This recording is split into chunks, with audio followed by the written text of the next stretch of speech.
At Taro, Burma, northwest of Mogong, the art of jungle living is illustrated for American troops. The rudiments of local cooking, makeshift style, are explained to a GI class by Naga natives. Also, plants and other growth common to this area are classified as to their edible values. Next, the party goes out into the jungle for field demonstrations, with both Burmese and Australian vets as instructors. The GIs are introduced to bamboo shoots, whose core is edible. Flowers and plants which contain water fit for drinking are given proper identification. This training is of intrinsic value in view of the harshness and isolation of campaigning in the Burma wilds. Survival is often a question of how much the individual soldier has learned about improvisation. For instance, how to make rope from bamboo to tie together the sections of a lean-to shelter. The Australian veteran demonstrates the accepted procedure for putting together such a shelter. A grass covering provides protection against the elements.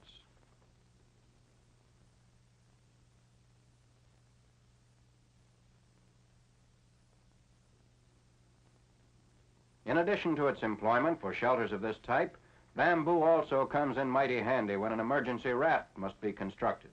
The poles are fitted and lashed together as shown, and you don't have to be a mechanical whiz to figure out the best assembly. In an emergency, it almost comes natural-like. And so the CBI soldier learns what to eat and how to travel, jungle style.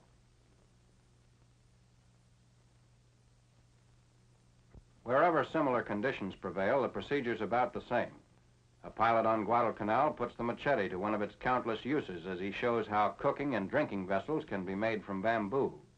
The machete is flicked like a tennis racket, with wrist kept flexible to prevent the hand from tiring. Bamboo has ridges running solidly through the trunk, making each section a separate watertight compartment. At this Air Force school on Guadalcanal, air crew members are taught how to survive indefinitely if cast away on a South Pacific island. The soldier learns that the only parasite-free water sources are trees or vines. A 6-foot section of the ropey vine shown here yields approximately half a cupful.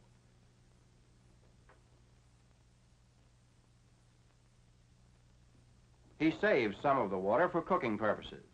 Applying his knowledge of edible plants, he's picked sweet potatoes, string beans, and eggplant for his dinner. Food has been gathered, water obtained, cooking utensils made. So now the pilot slits and notches a bamboo stalk to make a fire pot. Bamboo shavings supply tinder. Even if you've never been a Boy Scout, you should have an idea as to how to proceed from now on. It's as easy as all that. Incidentally, matches should not be kept in emergency kits. They should be carried on the soldier's person, carefully sealed in a waterproof container.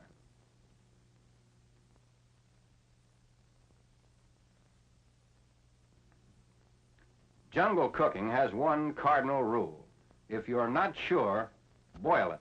Take no chances with parasites. Tonight's menu is vegetable soup. The vegetables are cut into pieces and cooked slowly over a small fire. If there's any doubt in selecting vegetables, a set of simple safety rules should be applied. Avoid all kinds of milky sap. Do not eat fruit and plant seeds. Never eat plants or fruits that have a bitter taste.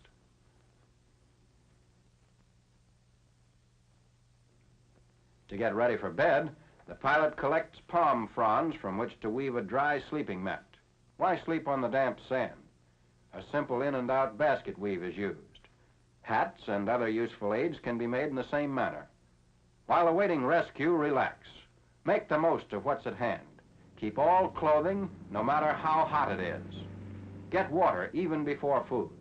It can be simple if you'll combine good common sense with careful application of fundamental training principles.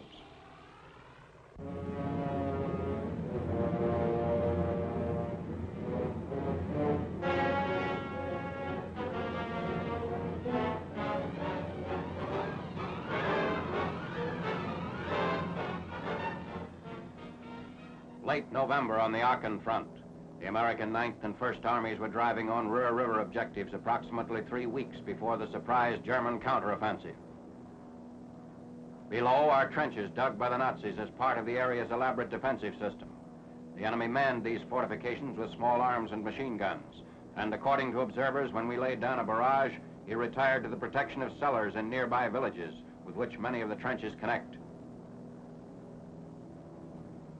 At Eschweiler, captured on 22nd November, a typical stretch of Hitler's superhighway before Cologne is put to use by American forces.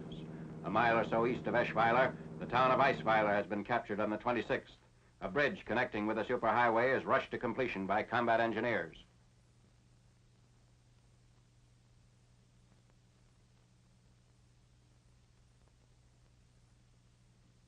This forward progress by our armies continued despite stiffening enemy resistance. But behind it all, the Nazis were preparing for their major counterblows, which were to become a grim reality on 16th December. Field Marshal von Rundstedt's troops struck south of these troops, who were struggling through the mud in the Aachen sector. At the time of these pictures, our drive dominated the Western Front, with not even adverse weather conditions stalling our advance for too long a period. In some places, the roads were virtually impassable, with deep mud bogging down men and equipment.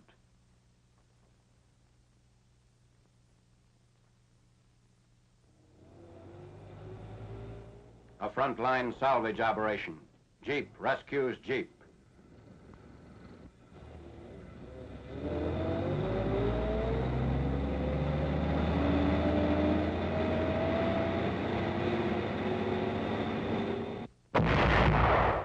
A 155 self-propelled gun is fired point blank at an observation post inside Frentz, Germany, northeast of Eschweiler.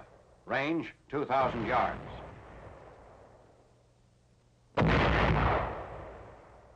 Five direct hits are scored. Opening fire on objectives across the Ruhr River. This river, now 500 feet wide, including the flooded area along each bank, flows northwestward about midway between Aachen and Cologne, entering the Maas at Roermond.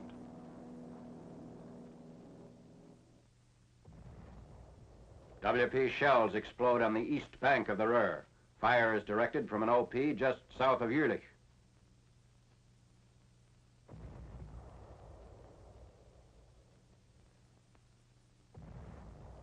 Several hundred miles south of Aachen, Alsatians fight flames in villages to which the Nazis set the torch before fleeing the area above the Swiss border. An advance spearheaded by the 1st French Army has succeeded in turning the flank of German positions in the Bulge.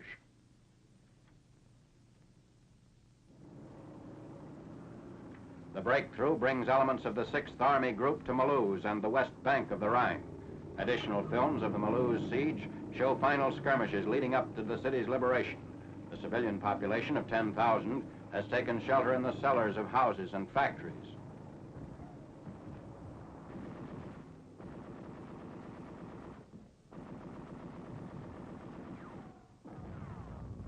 The bag of prisoners includes a number of officers.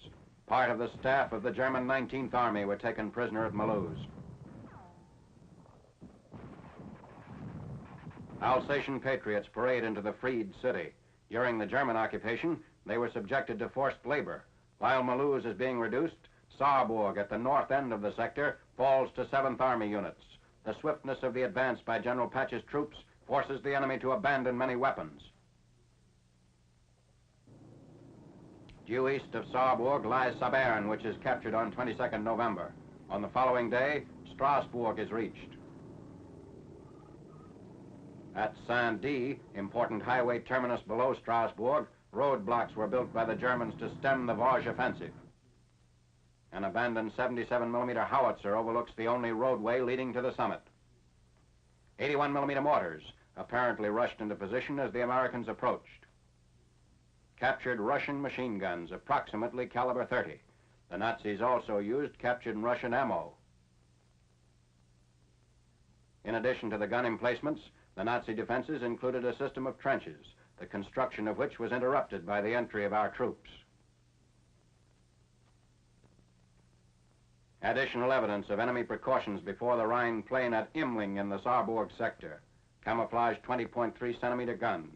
The enemy's materiel losses have mounted with each new push by the combined French-American armies northeast of the Belfort Gap.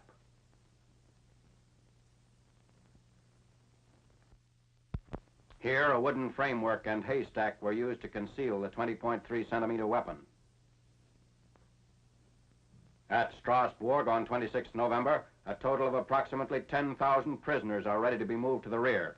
Included is General Vaterroth, commander of the Strasbourg garrison.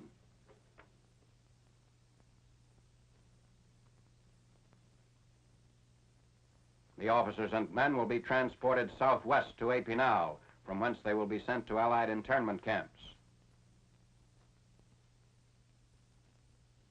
Women prisoners, members of the Nazi equivalent of the WAC. Several German Army nurses are included.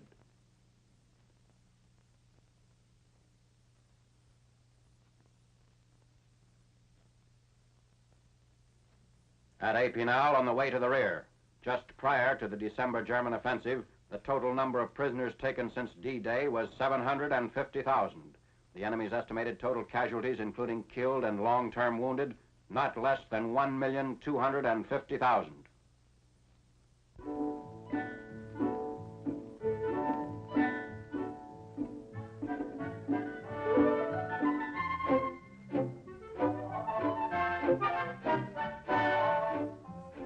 Down where it's hot, GIs sometimes do more than just dream about a cold can of beer. Here's a refrigerator made of airplane parts salvaged on Quaduline. 2 layers of paneling from a wrecked B-24 form an air-insulated case. 1 pound of Freon from an aerosol bomb is transferred from the anti-mosquito front to this empty walk-around oxygen bottle. A valve controls the distribution of the flit-turned refrigerant. The junk liberator, which donated the case, also kicks in a de-icer motor. The motor pump builds up pressure in the refrigerant. That liquefies the gas. When the compressed liquid in the bottle is released into the coils, the lower pressure lets it vaporize back into gas, but cold. From de-icer to icer. That's the story of these salvaged fuel lines doing as coils. Operating in them, the pound of chemical refrigerant will last as long as the island-made frigid air. Snacks from the States used to spoil as soon as opened, but not now. And in the freezing units, where ice cube trays belong, eggs promoted from the natives keep fresh.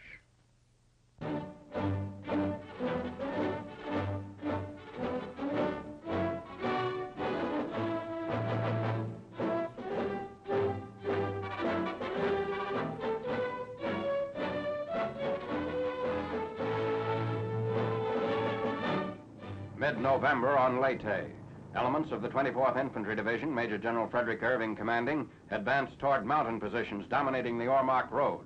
By the 4th week of the new Philippines campaign, the stubborn enemy is contained in a valley corridor. The valley is threaded by the north-south highway running from Pinamapoan to Ormoc. Ormoc is the key western port used by the Japs as a funnel for reinforcements. Snipers and mortars render every foot of the advance dangerous.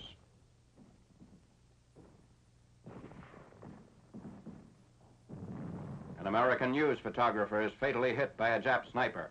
2 other correspondents expose themselves to help him.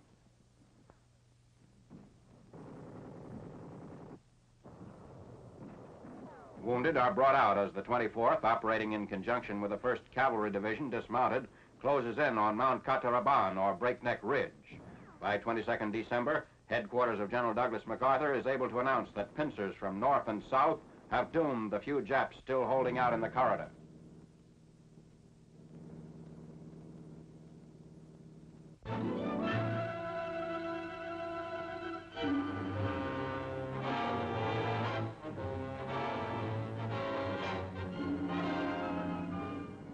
Ormoc Bay, 11th November. Jap destroyers, seen below, lay a smokescreen as planes from Admiral William F. Halsey's 3rd Fleet strike a convoy attempting to land some 8,000 reinforcements for the Japs on Leyte.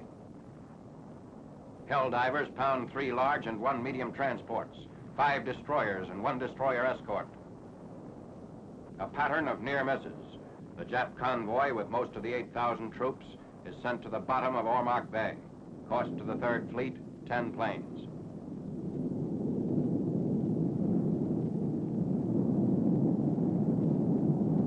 With its left landing gear jammed, a homing Hellcat comes in on 1 wheel.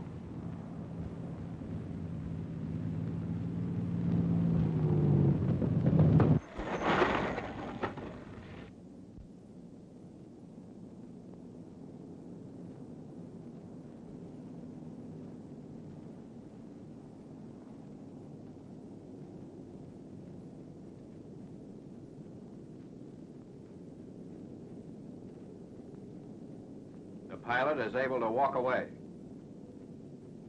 Another F-6F, its tailhook assembly damaged by flak, is forced to rely on brakes alone for deceleration. The dazed pilot is helped from his cockpit.